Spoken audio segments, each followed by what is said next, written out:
અધ્યાય 13 શ્લોક 23।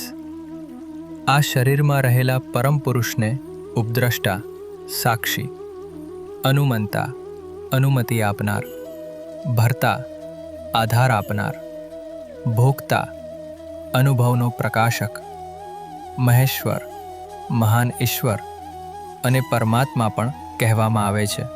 અજ્ઞાનથી આવરાયેલો જીવાત્મા પોતાને જ તમામ કર્મોનો કર્તા માની લે છે, પરંતુ વાસ્તવમાં જીવાત્મા તો આ શરીરમાં રહેલા પરમાત્માના ચૈતન્યનું પ્રતિબિંબ માત્ર છે। આ શ્લોકમાં ભગવાન શરીરમાં રહેલા પરમાત્માના મહિમાનું વર્ણન કરે છે। જ્યારે મનુષ્ય સંપૂર્ણપણે અજ્ઞાનમાં હોય અને પોતાના સાચા આત્મ સ્વરૂપથી અજાણ હોય, ત્યારે પણ પરમાત્મા તેની અંદર માત્ર સાક્ષી એટલે ઉપદ્રષ્ટા તરીકે જ રહે છે। ઉદાહરણ તરીકે, જો કોઈ વ્યક્તિ ભયંકર પાપ કરે તો પણ પરમાત્મા તેની અંદર નિર્લેપ સાક્ષી તરીકે જ રહે છે।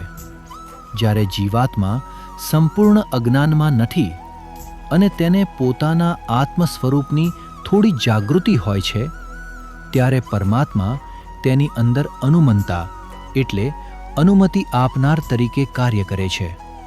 એટલે કે તેમના ચૈતન્યના આધાર વિના કોઈ ક્રિયા શક્ય નથી। જ્યારે મનુષ્ય આત્મજ્ઞાનની ભાવના સાથે અને ભગવાનને સંપૂર્ણ સમર્પિત થઈને કર્મ કરે છે, ત્યારે પરમાત્મા ભર્તા એટલે પોષક અને આધાર આપનાર તરીકે તેની દરેક શુભ પ્રવૃત્તિને સફળતા તરફ દોરી જાય છે।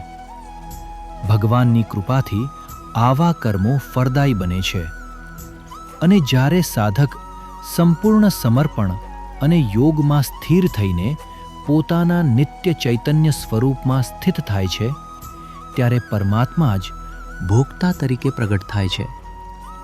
અહીં ભોગતાનો અર્થ સુખ દુઃખનો ભોગ બનનાર નહીં, પરંતુ આનંદ સ્વરૂપ ચૈતન્યમાં સ્થિર રહેનાર છે।